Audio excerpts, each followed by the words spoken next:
Hello everyone! So ito, samahan nyo akong gawin itong cream cheese garlic pull apart bread natin. So again, naghanap lang ako ng mapaggagayahan nito. Sana nabigyan ko ng justice. Ito yung mga kailangan ko. Bread flour yung ginamit ko, pero pwedeng all-purpose flour. Evap lang yun. Kahit anong milk gusto nyo pwede. Isang itlog, unsalted butter, sugar. White yung kailangan pero segunda na sugar lang meron ako. And then asin tsaka instant yeast. So ayan yung rolling pin natin tsaka dyan ako magmamasa. Bigayan ni Ate Leslie. Salamat kung mapanood mo ito. So eto, unahin natin yung wet ingredients natin. So i-mix lang natin yung mga dry dito sa gatas. And then lagay na rin natin yung isang itlog. I-whisk lang natin hanggang matunaw ang mga ito. So, pagka tunaw, ilalagay na rin natin kagad yung yeast. Hindi na natin kailangan ipa-bloom yan kasi instant yeast yung ginamit natin. So, lagay na natin yung all-purpose o yung bread flour. Gawa lang tayo ng maliit na hole muna.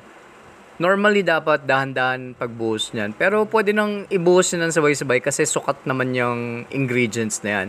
Pero dahan-dahanin ko pa lang din para ibubuhos natin habang hinahalo. Kung maramihan na, kailangan na talaga dito ng stand mixer.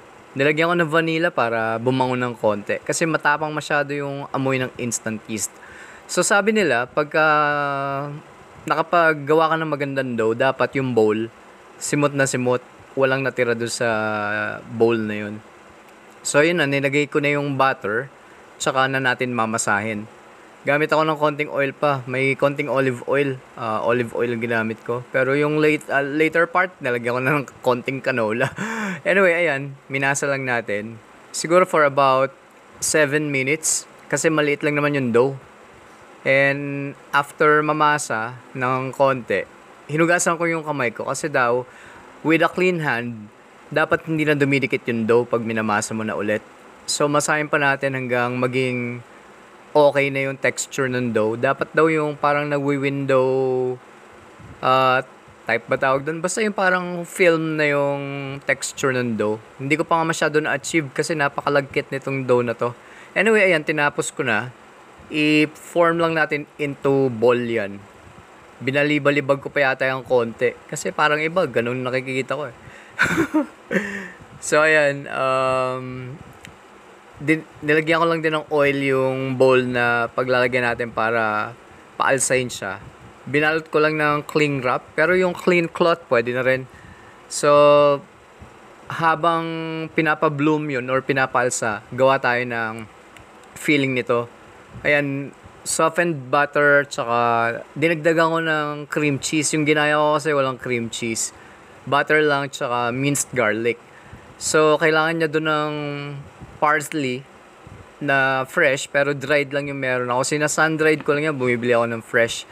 Tapos nilagyan ko lang din yan salt and pepper, konting sugar yata para mag-balance yung lasa.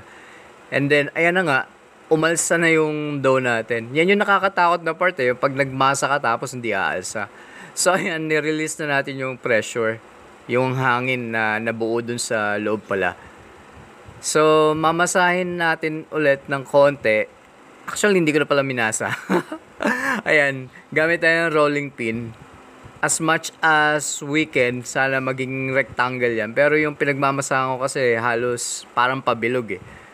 So, sa abot lang ng mga kakaya ko, ginawa ko siya na parang rectangular shape. And then, ayan, nilagay ko na nga yung filling na, yung mixture na ginawa natin for filling. Dito ako nahirapan na part kasi nga sobrang sticky nung dough. At saka siguro, hindi ko sinunod yung instruction. Dinagdagan ko ng cream cheese. Siguro nag-overflow ng konti yung filling. Kasi sa sukat niya, wala namang cream cheese. Nilagyan ko nga lang, di ba?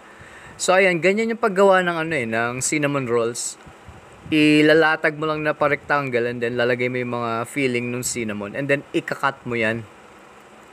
Para maging pull apart siya kasi, ikakat mo siya and then tsaka mo ita-transfer dun sa pan na pagbe-bakean mo. So, pagka-bake niya, may hiwa-hiwa siya or putol-putol siya. So, ginamitan ko ng panibagong, ano ba yan? Slicer. Ayan. And then, dyan na ako ulit nahirapan. Kasi nga, nag-overflow yung mga filling. Nahirapan ako i-transfer dyan. So, na-deform yung tinapay. So, ayoko na sana ituloy ito. Pero, ayan, cleaning wrap ko ulit. Kasi kailangan ng resting ulit. Mag-rest siya ulit ng another 20 minutes. And medyo na-happy ako kasi kahit, ayun, pangit yung dulo, tingnan nyo. Nag-bloom pa rin siya or umalsa pa rin siya. And then, dinagdagan ko lang ng konti pang toppings na dried parsley para maganda tignan. And then, ayun nga, kanina, brinash natin ng itlog. So, in-egg wash natin siya ng itlog. And then, ready na siya for salang. Binuksan ko na kagad yung apoy na yan and then pinainit yung kawali. And then, hininaan bago isalang to medium-high heat lang.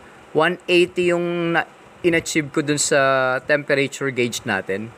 So, ayan, tatakpan na natin and then after 30 minutes, since walang window yung kawali ko, hindi ko siya nakikita.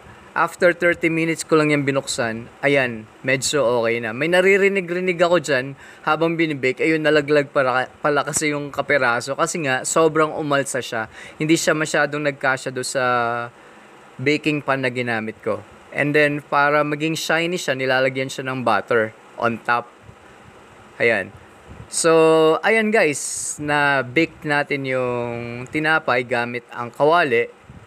For complete recipe and procedures, para makita nyo naman kung nabigyan ko ng justice yung ginaya ko, comment down below lang and then isend ko sa inyo yung link ng pinagayahan ko.